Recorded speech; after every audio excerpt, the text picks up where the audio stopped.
Olá, pessoal. Olá, pessoal. Então vamos lá, né? Vamos falar um pouquinho sobre os verbos modais. Isso aqui é apenas uma revisão, né? E só para a gente lembrar aqui que os verbos modais, eles têm a função, eles apenas são modificadores, né? Então eles têm a função apenas de promover uma modificação dentro da oração, certo? Isso aí é muito importante que a gente fique sabendo disso aí, tá? Então, isso significa também, é claro, que a gente está falando aqui, tá? De orações que possuem o seu verbo principal. Então é claro que você vai encontrar ali uma oração que possui já um outro verbo, que a gente chama na língua portuguesa de verbo principal, né? O verbo principal da oração.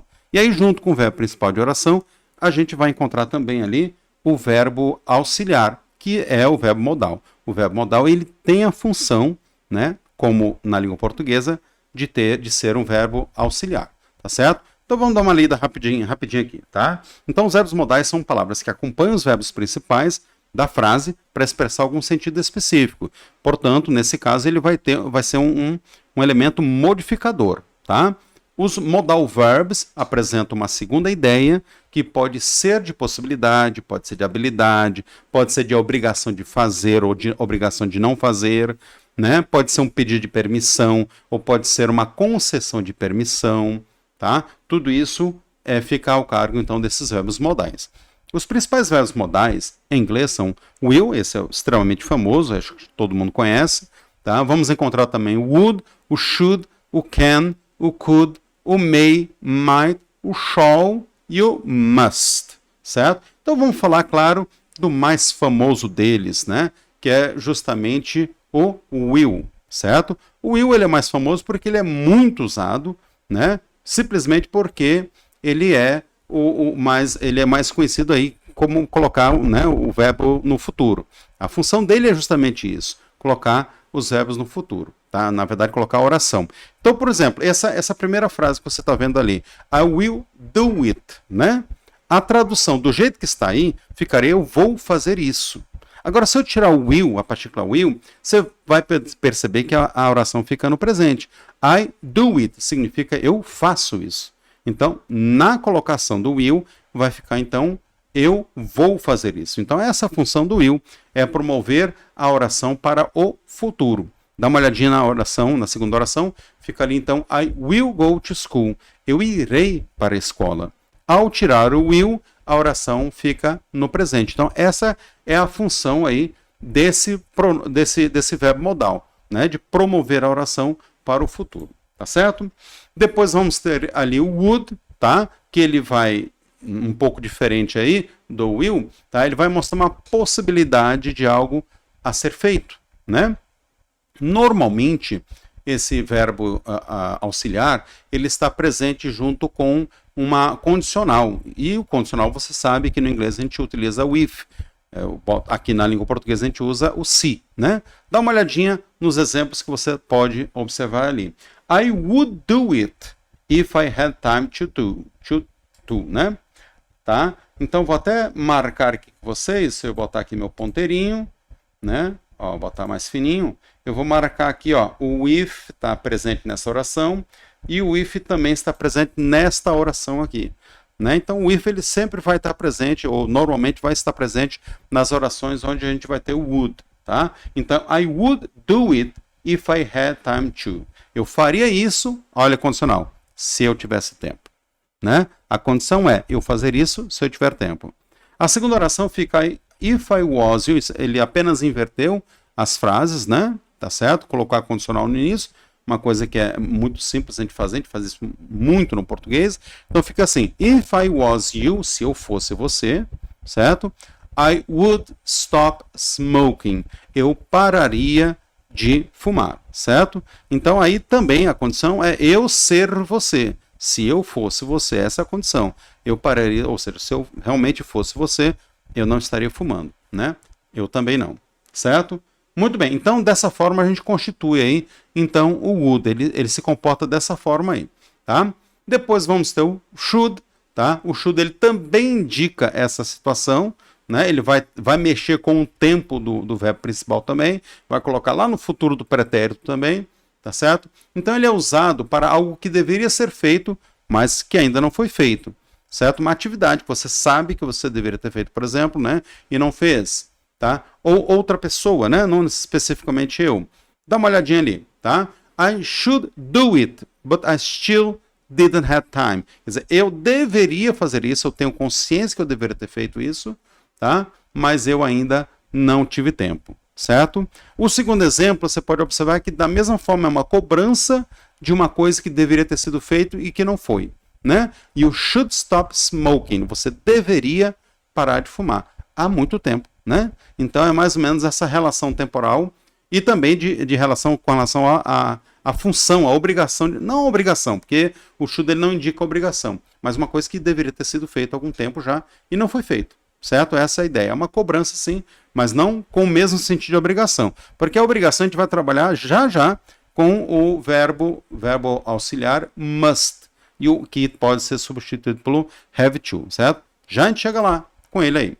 O can, que significa poder, né? Poder, ele vai indicar também possibilidades. Se você falar ela na forma afirmativa, indica que você pode fazer alguma coisa, que você tem essa possibilidade, você tem essa competência para fazer algo. Se você coloca na forma interrogativa, é um pedido de permissão. Eu posso fazer tal coisa? Tá? Se você coloca de uma forma negativa, você está indicando que você não tem a capacidade ou a permissão de fazer aquilo ali. Vamos dar uma olhadinha nos exemplos? Olha só. I can do it today. Significa eu posso fazer isso hoje. Quer dizer, eu tenho tempo para fazer isso, eu tenho possibilidade para fazer isso hoje, né? Então significa, nesse caso, ele está indicando então uma possibilidade.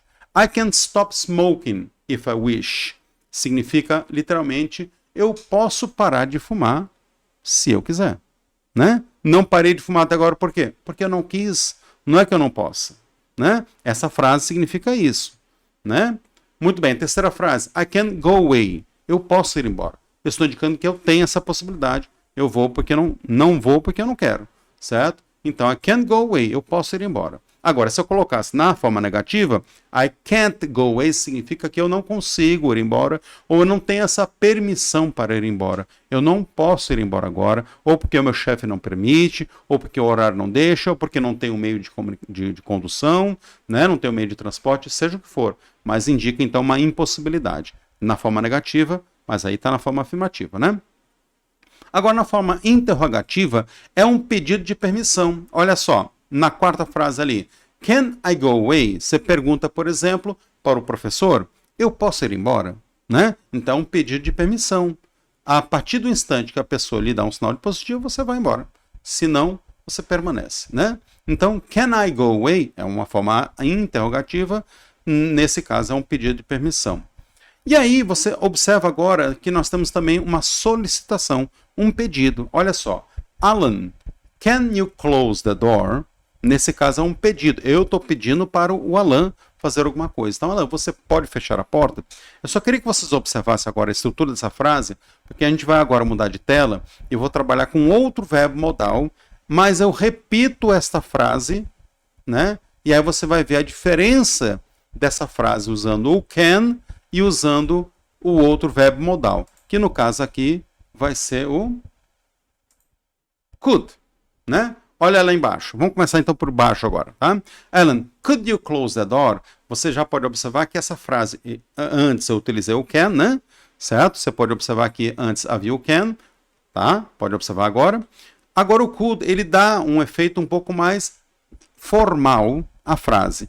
Enquanto que o can é um pedido para pessoas que se conhecem um pouco melhor, né? O could é para pessoas que têm mais uma formalidade entre eles, certo? Não é a forma mais formal que existe dentro do inglês. Você vai ver já que não, certo? Mas é para pessoas que têm um nível de intimidade um pouco menor, né? Tá certo? Então, Alan, could you close the door? Olha só se o pedido não é menos direto, né? Mais elegante, vamos dizer assim. Alan, você poderia fechar a porta? No exemplo anterior, aqui, você pode ver que é, Alan, você pode fechar a porta? É quase uma ordem, não é isso? Já com o could, não é uma ordem. É um pedido, é uma solicitação, certo? Então, essa possibilidade que o can tem. O could, ele é o passado do can, certo? E aí ele cria essa sensação, que na língua portuguesa também tem, né? Porém, a gente faz isso com o futuro do pretérito, que dá uma ideia mais formal à nossa frase, né?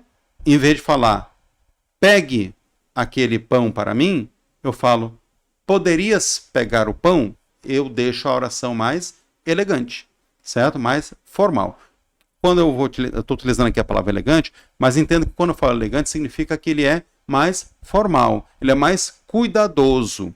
Nos Estados Unidos, no inglês, de uma forma geral, existe a palavra rude, né? A palavra rude, que significa rude, grosseiro, né? Então, eu vou utilizar aqui a palavra rude justamente para dar esse tom aqui para vocês, né? Quando eu falo can, ele é uma solicitação, um pedido sim, mas é um pedido rude. Rude. É um pedido rude, é um pedido grosseiro, seco, vamos dizer assim. Necessariamente não é ofensivo. Entre pessoas que se conhecem, amigos, você pode falar, ei, cara, fecha ali para mim, né? Não é nada ofensivo, ninguém vai se sentir ofendido por isso. Mas se você houver necessidade de você falar com uma pessoa que você não tem essa intimidade toda e que necessita de um respeito maior, você poderia falar, por gentileza, você poderia fechar a porta ali para mim? Né? Então você pode observar que são instâncias de formalidade um pouco diferentes. Tá? Olha o outro exemplo que eu coloquei ali. I could do it today, but I forgot. Eu poderia ter feito isso hoje, mas eu esqueci. Também num sentido de possibilidade, remota ou não, né? Também significa isso aí. Vamos dar uma olhadinha nos outros exemplos? Nós temos aqui o may, né? O may, ele é um pouco mais elegante também do que o could, certo? Já é um pedido bem mais formal. Você vai utilizar isso aí já em situações bem mais formais, certo? Você não vai utilizar isso aí entre amigos, por exemplo. Não tem o menor sentido você usar o may entre amigos, certo? Porque é uma relação que ela não comporta esse nível de formalidade, tá? A não ser amigos distantes, conhecidos, aí até poderia, mas amigos próximos não. Tá? Então, may tem sentido que algo pode ser feito e também de dar permissão para algo que seja feito ou uma sugestão para que se faça algo. Quer ver uma coisa, só para você ter uma ideia aqui, só uma reflexão que estou fazendo agora em cima da hora, você vai pedir para o seu professor para beber água. Normalmente o seu professor é uma pessoa que você tem intimidade, que você convive diariamente com ele. Então você poderia utilizar a palavra can. Por exemplo, can I go to the bathroom? Quer dizer, eu posso ir para o banheiro? Tá? Agora, se você trocar o can pelo may, que você pode trocar simplesmente ele, você poderia, may I go to the bathroom? Já é, por exemplo, um professor que você não tem mais intimidade, que você é um professor um pouco mais distante, um professor talvez até com mais idade, certo? Porque exige, você pode observar aqui, na substituição do can pelo may, ele vai dar um tom mais elegante, um tom mais formal, tá? Já é no sentido, eu poderia ir ao banheiro, né? É um pedido um pouco mais elegante, certo? Vamos continuar aqui nos exemplos? Então, I may do it today. Eu deveria fazer isso hoje, né? Aí até complementei com aquela vibe de talvez eu faça isso hoje. Uma possibilidade um pouco remota. Claro, eu estou falando comigo mesmo, né? Quem decide então essas importâncias sou eu. Depois, you may do it today. Você poderia fazer isso hoje? Veja que não é uma ordem. Se eu colocar you can do it, na verdade deveria até estar num tom interrogativo ali, né? Se eu trocar o may pelo can, já é um pedido mais direto. O may, ele dá um sentido mais elegante para a nossa frase aqui. Agora, dá uma olhadinha no might. O might, ele já é bem mais elegante. Já é para falar, talvez, com autoridades, políticas, assim vai, tá? Então, ele carrega esse significado, né, bem mais polido, vamos dizer assim, tá? Então, vamos dar uma olhada no exemplo aqui que você vai observar. Também pode indicar, assim como o can, o may e o might, os três indicam possibilidades nas formas afirmativas, nas formas interrogativas indicam um pedido de permissão e na forma negativa indica uma impossibilidade. Exemplo, I might do it today. I'm waiting to have time for it. Eu deveria fazer isso hoje e eu estou esperando ter tempo para isso. Muito mais elegante que o can, certo? O que é importante que você compreenda é justamente isso, que existe uma diferença de elegância, de formalidade, certo? O shall, ele é também, né, assim como, né, o can, o might e o could, ele também ele pode indicar também essa permissibilidade, essa permissão. Mas a gente utiliza mais no sentido de um pedido de permissão. tá? Então ele tem esse tom bem mais formal, tá? Olha o exemplo ali. I shall do it when my mother arrives. Eu deveria fazer isso quando a minha mãe chegar. Nesse caso até tem um sentido meio temporal, né? Dá uma olhadinha nesse último aqui, que eu acho que ele vai dar bem um exemplo de como é o tom desse shall aí. Porque esse shall ele é bem mais elegante, certo? Então veja só. Nós temos um filme que eu dei o exemplo ali, que é aquele filme Dança Comigo, né? Aqui no Brasil a gente ficou traduzido assim, Dança Comigo. Mas o nome original é Shall We Dance. Por que no inglês ficou Shall We Dance e no português pôde ficar Dança Comigo? Porque entre duas pessoas que são amigos, no caso, o exemplo é um casal, né? Nós temos ali o Richard Gere e a Jennifer Lopez, eles representam ali duas pessoas que se conhecem, né? E ele pede ela para dançar, não é? E aí, nesse caso, como não há um indício de formalidade entre eles, tá? Então aqui no Brasil não teria nenhum problema um homem falar para uma mulher, dança comigo, até porque a mulher sabe que ela sempre terá duas opções, né? Sim ou não, certo? Então, a qualquer instante, ela pode negar ou pode aceitar. Já no inglês, que eles se preocupam muito mais com essa questão de ser rude ou não ser rude, certo? De infringir a liberdade individual alheia, existe essa preocupação muito forte lá. Então, eles preferiram colocar o título como Shall We Dance, que significa exatamente a tradução, poderíamos dançar? Você viu que é muito mais elegante falar poderíamos dançar do que dança comigo. O dança comigo é bem mais formal, né? Bem mais informal, né? Dança comigo é bem informal. É bem tipo assim entre amigos mesmo. Já o Shall We Dance, ele é mais elegante porque naquele caso, naquela situação específica, a gente não quer desagradar a pessoa que a gente está convidando para dançar. A gente não quer ofender, a gente não quer invadir o espaço daquela pessoa. Que é uma preocupação muito grande, sabe, nos Estados Unidos. Se um dia vocês forem aos Estados Unidos, vocês vão perceber que essa preocupação fortíssima em não ofender o outro. As pessoas nem sequer olham um nos olhos justamente para ver se aquilo ali não invade o espaço do outro, né? Vamos então continuar? Vamos continuar aqui então. Já o must, ele dá uma ideia então de obrigação, certo? Deixa eu me colocar aqui no cantinho. Pronto, aqui tá ótimo, né? Que não atrapalha ninguém. Certo. Então o que acontece? Tá? Deixa eu afastar só mais um pouquinho. Pronto, tá ótimo aqui, tá? Então o que acontece? O verbo modal must mostra a obrigação de fazer algo. Aqui nós estamos falando de obrigação mesmo, né? A certeza de que algo tem que ser feito de fato. Então, I must do it significa que eu tenho que fazer, né? Eu tenho obrigação, eu preciso fazer aquilo ali, certo? Uma associação a ser feita é com as peças must have, né? Nós temos essas expressões aí, must have, que significa a mesma coisa, tá? Must have, ou I have to também, que significa, né? Que eles são, na verdade, uma fala meio atual, né? Não diria da moda, porque não é tão passageiro assim, tá? Que ele tem o mesmo sentido que ter que fazer, né? Então, você vai ver muitas vezes, por exemplo, em séries mais atuais na televisão, as pessoas falam assim, I have to go, que significa eu tenho que ir, literalmente significa eu tenho que ir, tá certo? Mas tem o mesmo significado que o must go. I must go, ou I have to go, tem a mesma obrigação de ter que fazer aquilo ali, tá certo? Muito bem. Olha só outro exemplo aqui. You must stop smoking. Se antes eu dei um conselho, né? Agora não é mais um conselho. You must stop smoking significa você tem que parar de fumar. Eu já estou agora lhe empenhando ali uma obrigação de parar de fumar. Não é mais um conselho, como nas outras telas eu coloquei aqui, que ele poderia ter sido como se fosse um conselho. Aí embaixo, se você observar aqui do lado, você vai ver que eu coloco as duas frases, um com should e outro com must. Veja qual é a diferença de formalidade, mas na verdade nem é de formalidade, mas sim de obrigação de fazer. Porque veja só, o primeiro que eu utilizo o should, você pode observar que o tom da frase ele assume mais um conselho do que uma obrigação. You should stop smoking.